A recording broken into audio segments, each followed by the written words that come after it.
هاي هاي هاي. طبعا انا اسمي عبد الحميد.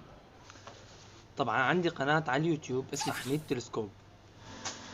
طبعا صار لي غايب كتير منيح على القناة، وهي فيها 450 مشترك تقريبا.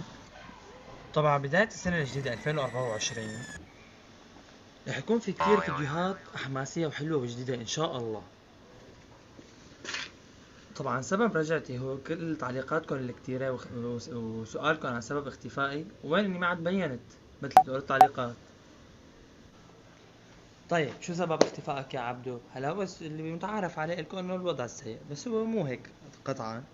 الفكرة هي انه عم بشتغل اغلب وقتي، والجزء الثاني هو قلة الافكار، ما عم لاقي افكار صورها. ثالث نقطة واللي هي الاهم، انه وين ما بروح حابب صور دغري بيقولوا لك ممنوع التصوير، ممنوع التصوير، ممنوع التصوير. فخلى هذا الشيء عندي يتشائم ووقف تصوير مبدئيا وقت كنت. هلا بقى راجع بقوة. طبعا تعليقاتكم الحلوة اللي عم تجيني رغم انه عدد المشتركين قلال، يعني دوبن 450 واحد، يعني تفضل.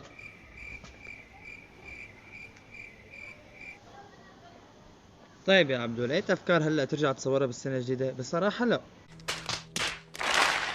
بس هذا الشيء مو يعني اني ما صور.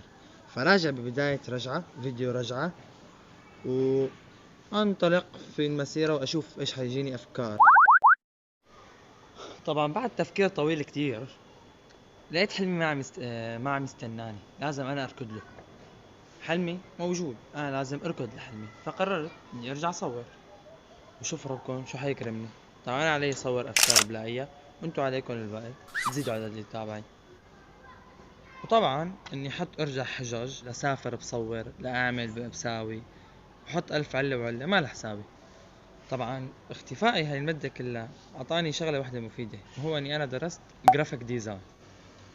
طبعا بسبب ممارستي لهذا التصميم اكتشفت اني بعشق التصميم او الجرافيك ديزاين، بس اللي كان عامل هذا الشيء هو اللابتوب. لازم يكون عندي لابتوب خاص، وانا ما عندي لابتوب. فكنت عم حاول اشتغل وصمت لاجيب لابتوب. قدرت؟ للاسف لا.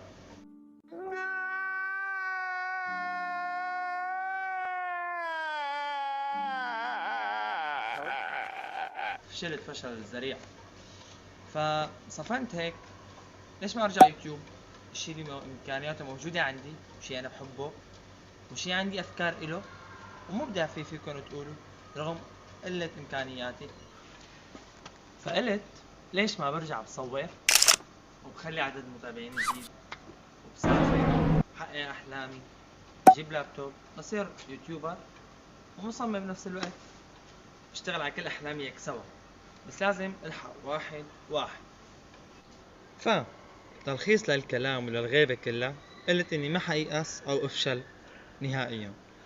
راجع لليوتيوب وبأفكار ان شاء الله حلوة وباستمرارية بإذن الله. وطبعا بكبر فيكن وبدعمكن إلي، وشكرا لكل التعليقات يلي وصلتني، شكرا من كل قلبي. التصوير السنين اللي فاتت ما راح هباء، رح يكمل لقدام طبعا بأفكار جديدة وحلوة بإذن الله. انتو عليكم تدعموني، وشكرا كتير لاستفاداتكم رغم قلة عددكم. هيك بكون وصلت لنهاية هذا الفيديو، بتمنى يكون عجبكم. وصلت سبب اختفائي ليش، بعرف اني كنت مبلش بحماس ووقفت، وبعرف انه كانت الافكار حلوة وما عاد كملت، بس قلت لكم الاسباب. بتمنى تكونوا اقتنعتوا بالاسباب، وان شاء الله الرجعة قوية. 2024 تكون سنة تغير للقناة ولإلي شخصيا. اشتركوا بالقناة وفعلوا الجرس عشان المقاطع الجاية، وبحبكم كثير.